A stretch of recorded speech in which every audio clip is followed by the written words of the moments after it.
create your first binder, you will click on the button up here that says New Binder. You're going to name it. I already have an Info 5721, so I'm going to say this one's Info 5720 Example.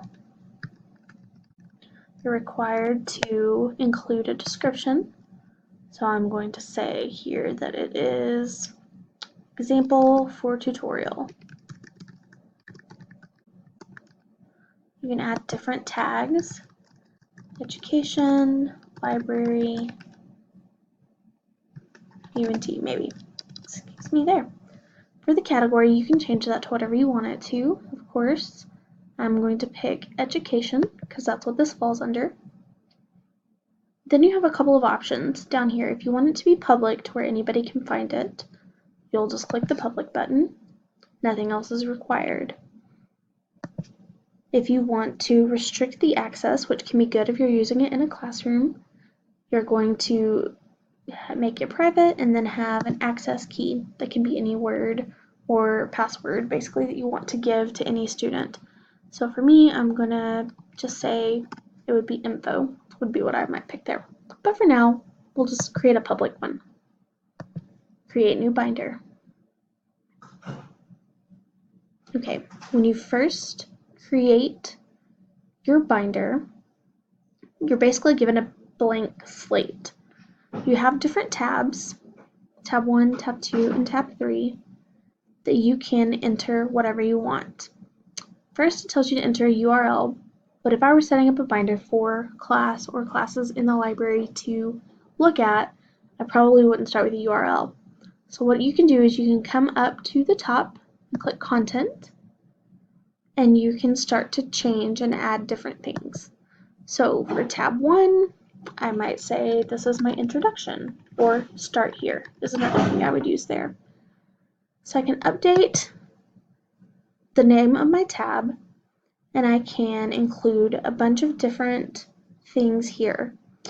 Different files from Dropbox, other binders, images, Google Drive, links to websites, or text. I would start with the text.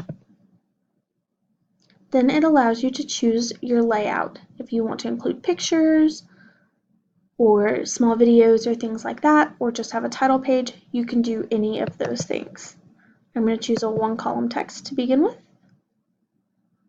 and then X out of that. Now, to actually add stuff to my tab, click here to edit, and you just start typing in whatever you want. Introduction might be what I would start with there. From there, you can change the font type and the font size to a certain extent, at least. 36 is as big as the title can be. From there, you can change the text color. I'm a fan of using bright colors to get introductions. You can even add a highlight if you wanted to. That would be horrible to look at because it looks like McDonald's, so we're going to take the highlight away.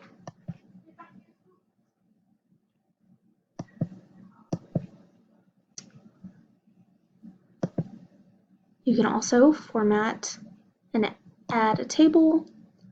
All of the normal things that you can do whenever you are typing or creating something in Word or Excel or anything like that. It's all pretty standard. To save any part of what you're working on, you'll click Save, obviously. So that's my title for this part.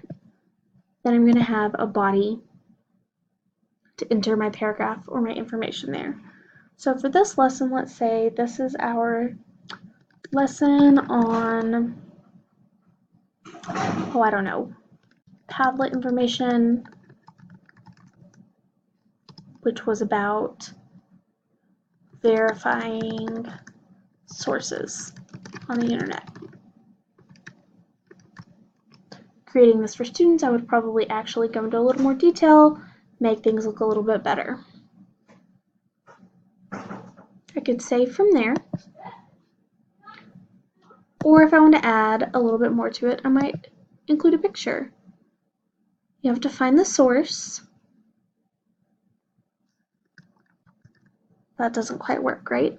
So there are definitely better ways to do that, and we will get to that momentarily. Let's say I wanted to create a couple of columns or something like that. You can use the table. Or, of course, you can always go in and change whatever type of